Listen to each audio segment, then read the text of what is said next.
मैं रहता हूं उस आर्यावर्त में जहां होता है मान जीवन अधिकारों का, जिस धरा पर खिलता है जीवन जहां होता है सम्मान मानवता का, मानवाधिकारों का।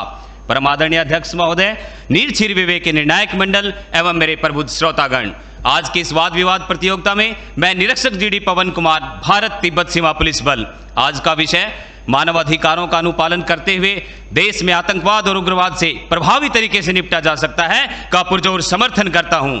महोदय, ये बात बिल्कुल साफ है कि आतंकवाद और हिंसक उग्रवाद का सामना करते हुए हमें मानवाधिकारों का सम्मान करना ही होगा, क्योंकि यह सिर्फ न्याय का ही नहीं अपितु प्रभावशीलता का प्रश्न भी है। सुरक्षा व्यवस्था चाहे कितनी भी बेहतर हो जाए, कभी पर्याप्त नहीं हो सकती। हमें उन निहित परिस्थितियों का सामना करना ही होगा जिसके कारण लोग विषैली सोच का शिकार बनते हैं।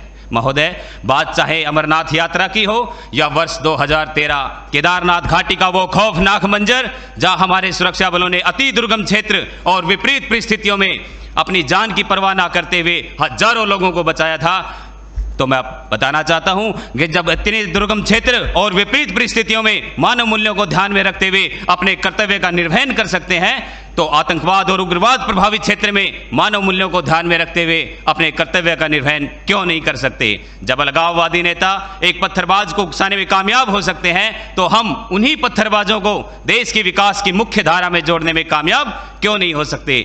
जिंदगी में हार और जीत का फैसला इंसान की सोच करती है। जिसने मान लिया वो हार गया, जिसने ठान लिया वो जीत गया। अब मैं बात करना चाहूंगा अपने साथ बीती घटना की। महोदय, लोकसभा चुनाव 2019 में मैं अपनी टीम के साथ कश्मीर डिस्ट्रिक्ट बांदीपुरा बनकोट बूथ पर तैनात था और मेरी टीम पत्थरबाजों के बीच बुरी तरह फंस चुकी थी। हालात बहुत बेकाबू हो चुके थे। रात्रि 8 बजे का समय था और पत्थरबाज हमारे ऊपर पत्थरों की मूसलाधार बारिश कर रहे थे, और इस स्थिति में भी हमने उनके मानव मूल्यों की रक्षा और अपने कुशल प्रशिक्षण का परिचय देते हुए अपनी टीम को वहां से सुरक्षित निकाला, लेकिन मानवाधिकार को आड़े नहीं आने दिया।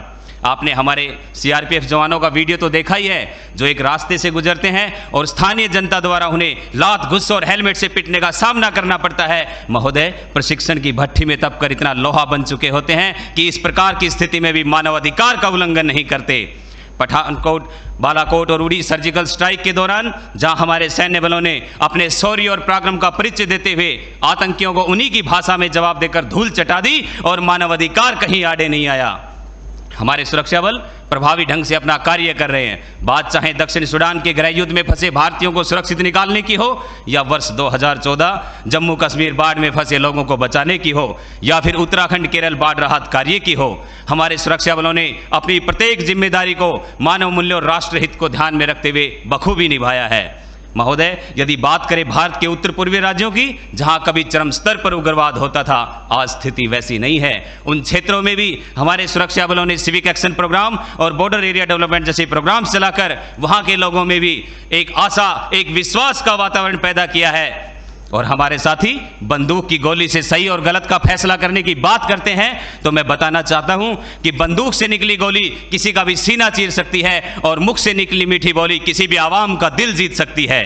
महोदय, मानवाधिकारों का पालन करते हुए आतंकवाद और उग्रवाद से बखूबी निपटा जा सकता है। यदि जरूरत है तो एक अच्छी शिक्षा की, एक अनुकूल शिक्षा उनकी सोच बदलेगी और वो सही और गलत का निर्णय कर पाएंगे। आज जरूरत है तो बेरोजगारी को खत्म करने की। एक बेरोजगार नवयुवक आतंकवाद के सांचे में तुरंत डलता है क्योंकि उसे पैसे का लालच दिया जाता है। आज जरूरत है तो टेरर फंडिंग को रोकने की, साइबर क्राइम को रोकने की, दुनिया भर में पनप रहे ध्रुवीकरण और नस्ल विशेष के प्रति द्वेष और नफरत की बोली पर लगाम लगाने की। हमें धर्म और जाति के ऊपर इंसानियत को रखना ही होगा। आर्थिक और सामाजिक असमानता को खत्म करना ही होगा, जिसका ज्वलंत उदाहरण हाल ही में सरकार ने धारा 370 और अनुच्छेद 35A को हटाकर हमेशा के लिए जम्मू कश्मीर को भारत के साथ जोड़ने का कार्य किया, जिससे एक तरफ जहां जम्मू कश्मीर प्रदेश के विकास के नए रास्ते खुले, तो दूसरी तरफ आतंक के ताबूत में नई कील भी ठुकी। महोदय, 1990 से 5 अगस्त 2019 तक जम्मू कश्मीर में जहां 41,866 लोगों की मौत हुई और 71,038 हिंसात्मक घटनाएं सामने आई, तो मैं बताना चाहूंगा कि 5 अगस्त के बाद ना एक भी गोली चली है है, ना टीयर गैस चलाना पड़ा है और ना ही एक भी व्यक्ति की मृत्यु हुई है। तो आज इस मंच पर पूरी जिम्मेदारी के साथ मैं भारत का बेटा ये कहता हूं कि मानव अधिकारों का पालन करते हुए भी आतंकवाद और उग्रवाद से बखूबी निपटा जा सकता है यदि इसके मूल को खत्म कर दिया जाए। तो आइए एक पहल करें, एक दूसरे के अधिकारों को संरक्षित करने की, एक दूसरे के विचारों को समझने की और सहभागिता की एक पहल विस्तृत सोच की और मानवाधिकार की करें। जय हिंद, जय भारत। देश मेरा जल रहा है, आग लगी है सीने में, हुक्मरां सब व्यस्त हैं खून गरीब का पीने में, तो राम मंदिर या बाबरी का पक्ष नहीं मैं लाई हूं, घायल भारत चीख रहा है, चीख सुनाने आई हूं। परम आदरणीय सभापति महोदय, मंचासीन निर्णायक मंडल समिति एवं उपस्थित मेरे प्यारे साथियों, मैं आरक्षी खुशबू चौहान, केंद्रीय रिजर्व पुलिस बल आज सदन की राय से असहमत होते हुए वक्ता विपक्ष में अपने विचार प्रस्तुत करूंगी। महोदय, दर्द हद से तब गुजरने लगता है जब मेरी आंखों के सामने ताज, पुलवामा, छत्तीसगढ़ में शहीद हुए जवानों के शत विशत अधजले शरीर के टुकड़े, रेत के टीलों से ऊपर जाती लाशों के ढेर और कश्मीर की खून से सनी लाल रंग की सड़कों के दृश्य सामने आते हैं। उस पर मेरे प्रतिपक्षी महोदय का कहना यह कि मानवाधिकारों की अनुपालना करते हुए देश से उग्रवाद और आतंकवाद को समाप्त किया जा सकता है। महोदय, अब तो हमारा तिरंगा झंडा भी हमसे ये पूछने लगा है कि क्या बात है भारत, आजकल फहराने से ज्यादा मैं कफन में दफनाने के क्यों काम आ रहा हूं। महोदय, हृदय तो उस दिन फट गया जब बूढ़ी मां अपने बेटे के चिथड़ों को देखकर बोली कि साहब, आप तो भर्ती में 1 इंच भी कम नहीं लेते, मैं आधा शरीर कैसे ले लूं। महोदय, आज इन मानवाधिकारों के कारण इन आतंकियों के बंगलों की आकाओं की नाकफनी हंसती है और शहीद हुए हमारे जवानों के आंगन की तुलसी रोती है। जब एक शहीद हुए जवान की विधवा की वेदना चीख चीख कर ये कहती है कि प्यार भी भरपूर गया, मांग का सिंदूर गया, नन्हे नौनिहालों की लंगोटियां चली गई, छोटी छोटी बेटियों की चोटियां चली गई और आपके लिए तो एक आदमी मरा है साहब, मेरे घर की तो रोटियां ही चली गई। महोदय, किसी भी युद्ध को जीतने के लिए पहल करना सबसे ज्यादा आवश्यक है, क्योंकि इतिहास गवाह है कि पहल करके बड़े बड़े युद्धों के परिणाम बदल दिए गए हैं। परंतु आज मानवाधिकारों के कारण हमारे देश के जवान इस कदर बंधे हुए हैं कि अपनी ड्यूटी पर खड़े होकर भी वो आज पहल करने से डरते हैं, क्योंकि महोदय, भविष्य में उन्हें कटघरे में खड़े होने का डर सता रहा होता है। वो ये जानते हैं कि चाहे एक उग्रवादी की राइफल से निकलने वाली गोली को ये तय करना पड़े या ना पड़े कि वो किसे लगेगी, लेकिन हमारी राइफल से निकलने वाली हर गोली को ये निर्णय लेना पड़ता है कि चाहे वो किसी निर्दोष को लगे, दोषी को लगे या ना लगे, परंतु किसी निर्दोष को नहीं लगनी चाहिए। यदि ऐसा हुआ तो ना तो ये समाज हमें छोड़ेगा, ना ही तिल का ताड़ बनाने वाली ये मीडिया हमें छोड़ेगी। और महोदय, मानवाधिकार के तले किसी जवान को दबाकर युद्ध के मैदान में छोड़ देना कोई वीरता नहीं, एक आत्महत्या है। क्योंकि महोदय, फूल को श्रृंगार दो ये मुमकिन नहीं और एक वीर को झनकार दो ये मुमकिन नहीं। जो हाथ बांधे सेना के, ऐसे मानवाधिकार का पालन संभव नहीं।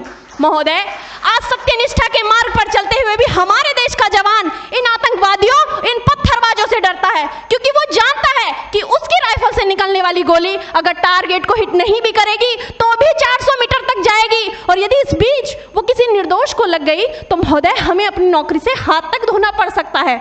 और महोदय, अपनी नौकरी को बचाने की खातिर एक जवान आज ये सोचता है कि चाहे सांप मरे या ना मरे, परंतु लाठी नहीं टूटनी चाहिए, क्योंकि आज हमारे देश के हालात कुछ ऐसे हो गए हैं कि चिरागों को हवाओं में उछाला जा रहा है, हवाओं पर भी रोब डाला जा रहा है। अरे हम ही तो बुनियाद है आंतरिक सुरक्षा की, और आज हमें ही नौकरी से निकाला जा रहा है। महोदय, जब पुलवामा में 44 जवान शहीद हुए, छत्तीसगढ़ में 76 जवान शहीद हुए, तो कोई भी मानवाधिकार की दुहाई देने वाला हमारे पक्ष में आकर खड़ा नहीं हुआ। परंतु जब जेएनयू विश्वविद्यालय में एक देशद्रोही के द्वारा भारत तेरे टुकड़े होंगे, अफजल हम शर्मिंदा हैं जैसे देशद्रोही नारे लगते हैं, तो सारे मानवाधिकार के ज्ञाता आकर उसके पक्ष में खड़े हो जाते हैं। तभी तो क्या कहा था उस देशद्रोही ने कि तुम एक अफजल को मारोगे, हर घर से अफजल निकलेगा। तो मैं भारत की बेटी अपनी भारतीय सेना की तरफ से आज ये ऐलान करती हूँ कि उस घर में घुसकर मारेंगे जिस घर से अफजल निकलेगा, वो कोख नहीं पलने देंगे जिस कोख से अफजल निकलेगा। उठो देश के वीर जवानों, तुम सिंह बनकर दहाड़ दो और एक तिरंगा झंडा उस कन्हैया के सीने सीने में गाड़ दो। महोदय, अंत में अपनी वाणी को विराम की ओर ले जाते हुए मैं सिर्फ इतना ही कहना चाहूंगी कि मुझे अफसोस है अपने देश की न्यायिक प्रक्रिया पर, जहां आज भी रात के 12 बजे अजमल कसाब जैसे आतंकी के लिए सर्वोच्च न्यायालय के दरवाजे खोल दिए जाते हैं। ऐसे देश से मानवाधिकारों की अनुपालना करते हुए आतंकवाद और उग्रवाद से कभी नहीं निपटा जा सकता। मानवाधिकार के नाम की दुहाइयां देने वालों, सीमा पर लड़ा नहीं जाता चरखों से शोलों के आगे, रामायण पढ़ी नहीं जाती सीमा पर गोलों के आगे। धरती के घोर कुहासे को एक सूरज ही हर सकता है, क्योंकि एटम बम से रक्षा केवल एटम बम ही कर सकता है। जय हिंद, जय भारत।